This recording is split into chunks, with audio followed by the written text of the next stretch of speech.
हालात की उम्र कभी ज्यादा नहीं होती। हालात से ज्यादा दुनिया में कम जिंदगी लेकर आने वाली कोई चीज नहीं है हालात। और ये भी याद रखिए, हालात के हिजाब में हमेशा अल्लाह ताला ने ईमान वालों के लिए इनाम रखा, इनाम रखा।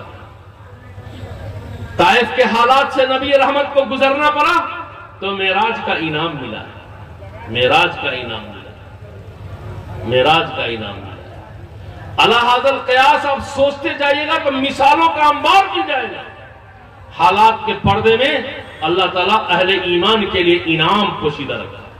यकीनन आसमान का रुख मुआफिक नहीं है, जमीन हमारे साथ नहीं, हमारा साथ नहीं दे रही है, लेकिन हम नाउमीद नहीं है, हम हौसले से जी रहे हैं।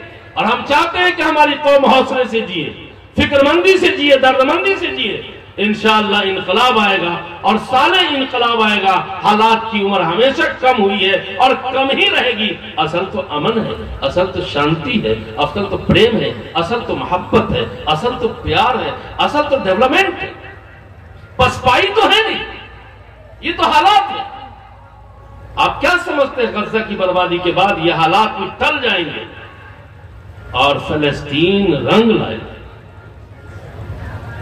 मैं कहता हूं कि फलस्तीनियों के लिए आपको दुआ की जरूरत नहीं है। दुआ वो मत कीजिएगा, ये दिल बहलाने की चीज है और ये सुस्ती और काहली को दावत देने की चीज है।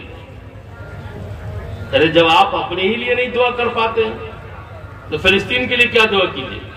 सब दिन कहते हैं मौलाना दुआ कीजिएगा, तो मौलाना दुआ करने का क्या मतलब? अब हम आपसे अलग हो रहे हैं। मैंने यही समझा है, जब लोग कहते हैं ना कि दुआ में याद रखिएगा, तो हम समझ रहे हैं कि अब मोबाइल कट हो रहा है, अब फोन कट हो रहा है। दुआ खुद कीजिए, खुद। दूसरे को क्या कहते हैं? किराया पर रख करके तो कितना कुरान पढ़वा के देख लिया। मर गई माँ, मर गए बाप, हम फिरनी में रहे और किराया वाले कुरान पढ़ने में रहे।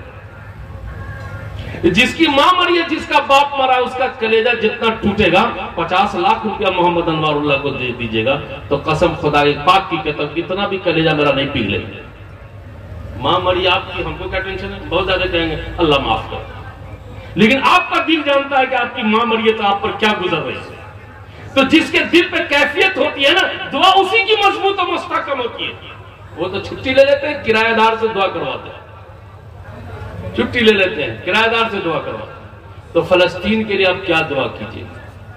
एक काम अगर वाकई करना है फलस्तीन के लिए तो अपने आप से एग्रीमेंट कीजिए। करेंगे आप? करेंगे इंशाल्लाह। है हमदर्दी, दुआ मत कीजिए। फलस्तीन जो कर रहा है ना, यही उसकी दुआ, सरापर दुआ है। उससे बड़ी दुआ दुनिया का कोई आदमी कर ही नहीं सकता फलस्तीन के लिए। फलस्तीन का अमल खुद दुआ है। चाहे जितने बड़े नक्शबंदी हो, चिश्ती हो, सरवर्दी हो, कोई भी हो, फलस्तीन का जो अमल है उससे बड़ी कोई दुआ ही नहीं है।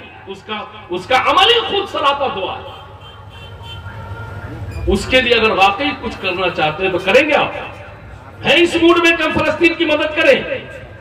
नहीं, चंदा मत भेजिए, चंदा की जरूरत नहीं है, उसको पैसे की जरूरत नहीं है। उनको याद आ गया है कि हमारे आबादार जमजम और खजूर पर जी लिया और रेगिस्तान का सफर कर लिया, वो तारीख लौट गई है उनके दिल और दिमाग में। इसलिए पैसे वैसे कोई मसला नहीं है वहां। एक काम अगर करना है तो कर लीजिए। आज तय कर लीजिए कि मेरे घर में इजराइल कहां कहां, मेरे बॉडी में इजराइल कहां कहां।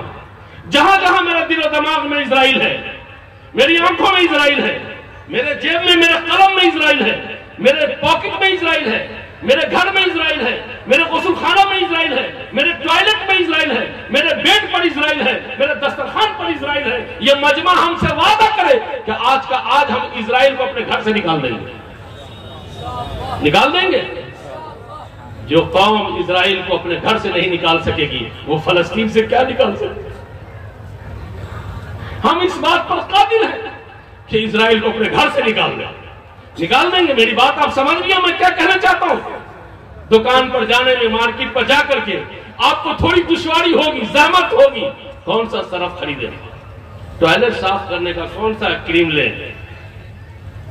और क्या क्या ले, लेकिन थोड़ा वक्त लगा लीजिएगा। इजराइल को अपने दस्तरखान से हटाओ, अपनी टॉयलेट से हटाओ, अपने घर से हटाओ, अपने जेब, अपने पॉकेट से हटाओ, अपने दिल, अपने दिमाग, अपने निगाहों से हटाओ। बहुत बड़ी मदद हो जाएगी हमारे भाई फलस्तीन। मेरे जाले के भाइयों, मेरी जाले की बहनों, बेटियों, तुम फलस्तीन की मदद करना चाहती हो, तुम बहनों की मदद करना चाहते हो, तुम मासूम बच्चों की मदद करना चाहते हो।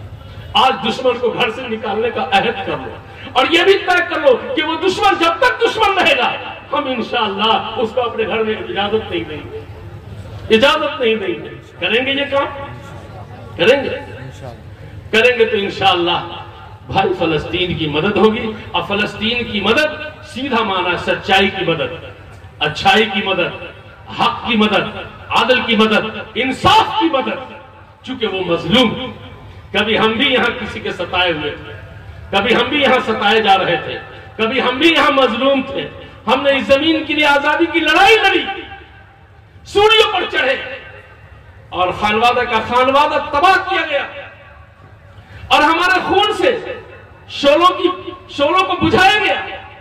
और हजरत उलमाए किराम को चांदनी चौक से लेकर के पटना तक और पटना से लेकर बंगाल की खाड़ी तक दरख्तों पर उनकी लाशों को लटकाया गया, तब जाकर के यह मुल्क आजाद हुआ।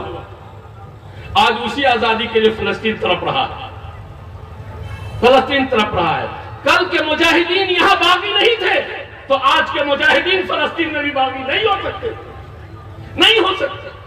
जो लोग उनको बागी कहते हैं, जो उनको दहशतगर्द कहते हैं, वो खुद अपने अपने मुल्क की आजादी के मंजरनामे पर निगाह कर रख लेगा तो कभी भी फलस्तीन को नहीं कह सकता है कि वो बागी है, वो मुजाहिद है और अपने मुल्क की आजादी के लिए लड़ रहे हैं और जान का नजराना पेश कर रहे हैं।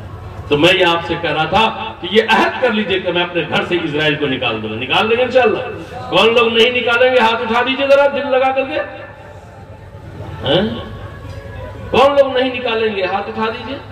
अच्छा, कौन लोग हाथ उठाएंगे? खड़े होकर बता दीजिए, हाथ नहीं, खड़े होकर। कौन लोग निकालेंगे अपने घर से इजराइल को? खड़े होकर के बता दीजिए इंशाअल्लाह। पूरा मजमा खड़ा हो जाए, एक ही बैठा न रहे। अल्हम्दुलिल्लाह, बैठ। अल्लाह ताला आपकी खड़े होने को और आपके हाथ उठाने को जिहाद के बराबर सवाब अता फरमाए। हमारा जिहाद फलस्तीन के लिए इस वक्त यही है, यही हमारा जिहाद है। इसलिए मैंने आपको कहा है कि जिहाद के बराबर अल्लाह ताला आपको सवाब अता फरमाए।